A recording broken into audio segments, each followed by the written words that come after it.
My name is Sarah. I am 35 years old, and I am a mother of 3 wonderful children. Their names are Emma, Chloe, and Noah. They are my entire world, the reason I wake up every morning. I love them more than words can express. But my life has been a long, difficult journey, filled with challenges that tested my strength. When I was a young girl, I lost my father to a long illness. His absence left a hole in my heart. My mother worked hard to provide for us, often staying at her job late into the night. I learned to cook, clean, and care for myself at a young age. When I was 25, I met a man named James. He was charming, with a warm smile that made me feel safe. We fell in love, and soon we welcomed our first daughter, Emma. 2 years later, Chloe arrived, and then Noah, our youngest, came when I was 30. But when Noah was only 6 months old, everything changed. One night, James packed his bags and left. He didn't say goodbye. He didn't explain. He just walked out the door and never came back. He never called, never sent money, never checked on his children. It was as if we had disappeared from his life. Since that day, I have raised Emma, Chloe, and Noah alone. I have no family nearby to lean on. We live in a small, cramped apartment in a noisy part of a city called Riverton. The walls are thin, and the floors creak with every step.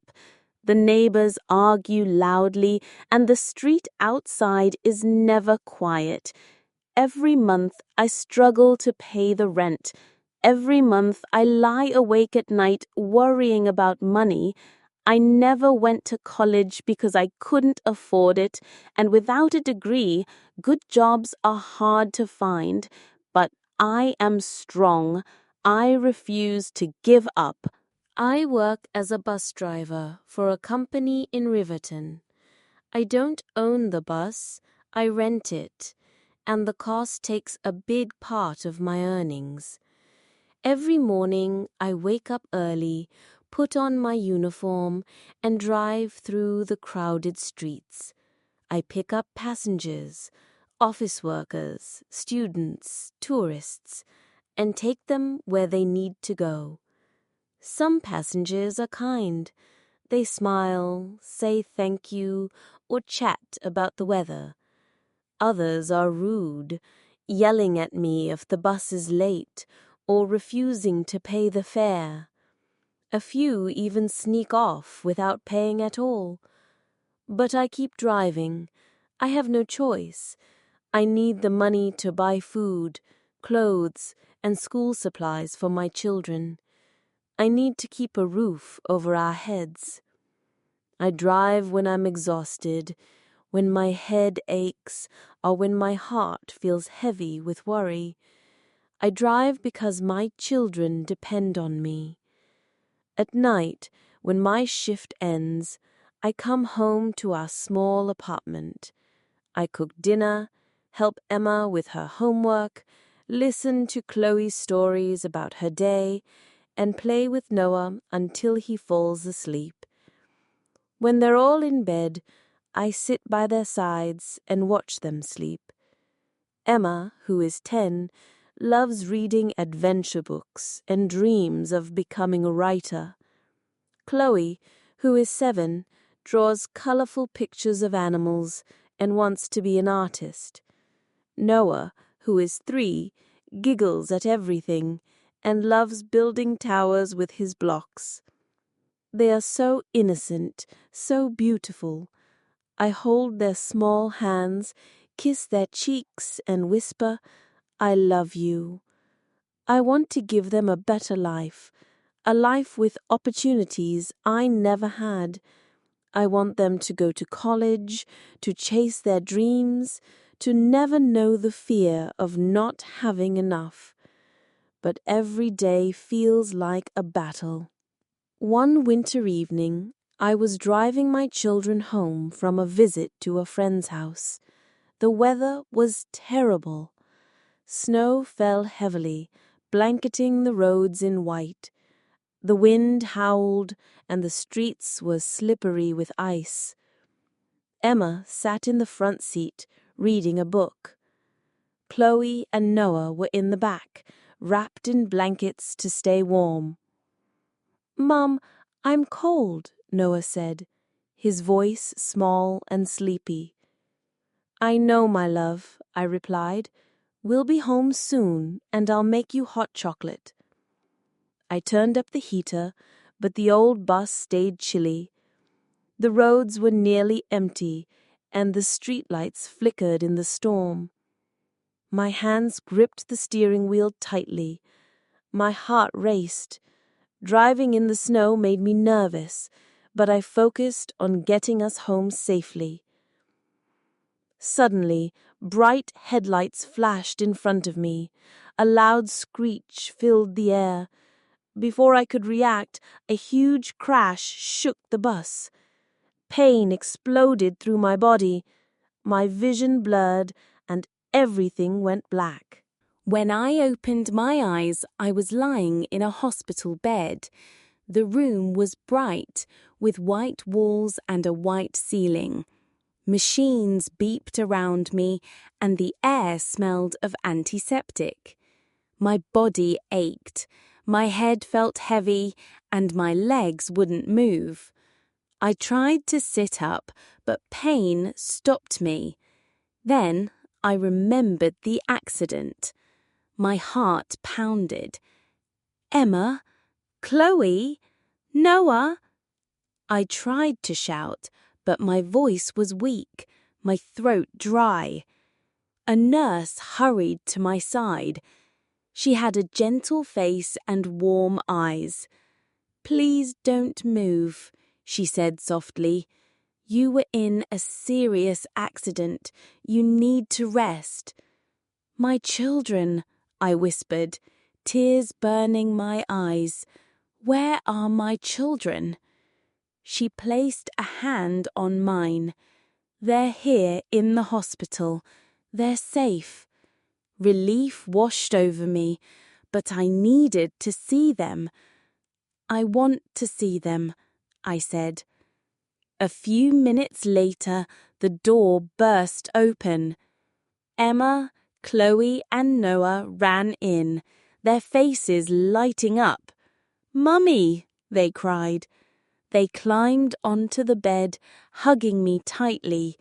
I wrapped my arms around them, ignoring the pain in my body.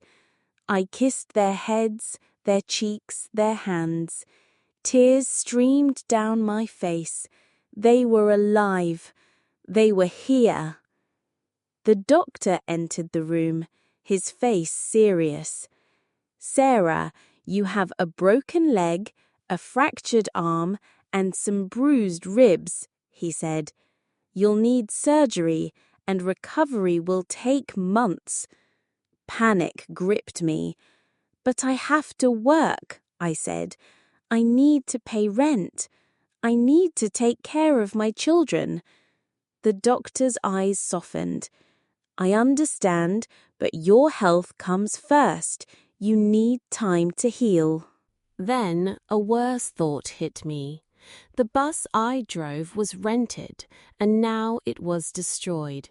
The company would demand thousands of dollars I didn't have. And the car I hit, it was a shiny, expensive sports car. The owner was furious and wanted $25,000 for the damage. I had no savings, no way to pay.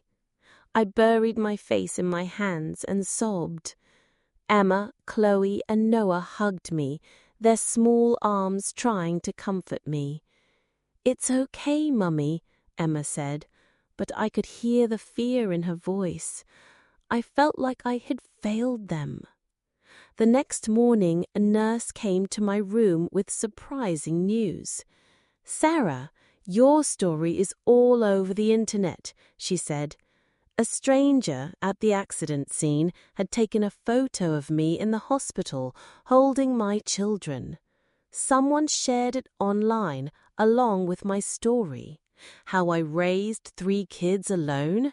How I worked long hours as a bus driver. How I fought every day to give them a good life. People were touched. They left kind messages saying they admired my strength. Some sent small donations to help with my medical bills. I was overwhelmed. Why would strangers care about me? A week later, I received a phone call. A man with a calm, deep voice spoke. "My name is Daniel," he said. "I read about you and your children. I want to help." I was cautious. "Who are you? Why would you help us?" I asked. "You'll understand soon," he said. "Please, trust me." 2 days later, a group of people visited the hospital. They brought toys for Emma, Chloe, and Noah, books for Emma, art supplies for Chloe, and a stuffed bear for Noah. They brought warm blankets and clothes for us. Then a young man walked in. He had bright eyes and a kind smile. It was Daniel. He sat beside my bed. "You don't know me," he said, "but I know your story. I want to help you and your family." Tears filled my eyes. "Why?" I asked. "Why would you help a stranger?" He smiled gently. "Because I believe in kindness. Because I've been where you are, struggling to survive. I want to give you a chance." I didn't know what to say. I just cried. Over the next few days, Daniel and his team did something incredible. They paid for my surgery and covered all my hospital bills. I didn't have to worry about medical debt. But they didn't stop there. When I was strong enough to leave the hospital, Daniel and his friends drove me and my children to a quiet neighborhood in a town called Willow Grove. They stopped in front of a house. It was small but beautiful, with a green lawn, a white fence, and flowers by the front door. "This is for you," Daniel said. I stared at him, confused. "What do you mean?" "This is your home," he said. "You don't have to pay rent anymore. This house belongs to you." My legs felt weak. I fell to my knees, tears streaming down my face. Emma, Chloe, and Noah hugged me tightly. "Is this real, Mommy?" Chloe asked, her eyes wide. "Yes, my love," I whispered. "It's real." We walked inside. The house had warm wooden floors, cozy bedrooms, and a sunny kitchen. There was a small backyard where the children could play. For the first time in years, I felt safe. I felt hope. A few weeks later, Daniel visited us at our new home. We sat at the kitchen table drinking tea. He asked, "Sarah, what is your biggest dream?" I hesitated. I had never dared to dream big. "I've always wanted to open a bakery," I said. "I love baking bread, cakes, and cookies. I want to make people happy with my food." Daniel's face lit up. "Then let's make it happen." I thought he was joking, but he was serious. Over the next few months, Daniel and his team helped me find a small shop in Willow Grove. They helped me buy ovens, mixers, and ingredients. They even designed a sign that read Sarah's Bakery in bright blue letters. When the bakery opened, the smell of fresh bread and warm cookies filled the air. Customers came from all over town, smiling and chatting. Emma helped with the cash register after school. Chloe decorated cookies with colorful icing. Noah greeted everyone with his big, happy grin. My bakery wasn't just a business. It was a place of joy. Every day, I watched my children grow stronger and happier. Emma started writing stories about our new life. Chloe's drawings were hung on the bakery walls. Noah's laughter echoed through the house. I was no longer just a struggling bus driver. I was a businesswoman, a proud mother, a woman with hope. I will never forget Daniel and the strangers who helped me. They showed me that kindness exists, even in the darkest times. They taught me that miracles are real. I started with nothing, no money, no support, no dreams. Now I have a home, a bakery, and a family full of love. Every night I tuck my children into their soft, warm beds. I'd kiss their foreheads and say, "I love you." I'd tell them to believe in kindness, to work hard, and to never lose hope. I'd tell them that even when life feels impossible, there is always a light at the end of the tunnel. To Daniel, to the strangers who sent money, to the nurses who cared for me, and to my beautiful children, thank you. Your kindness gave me a new life. I hope my story touches your heart. No matter how hard life gets, keep fighting. Believe in good people. Believe in miracles. They are real.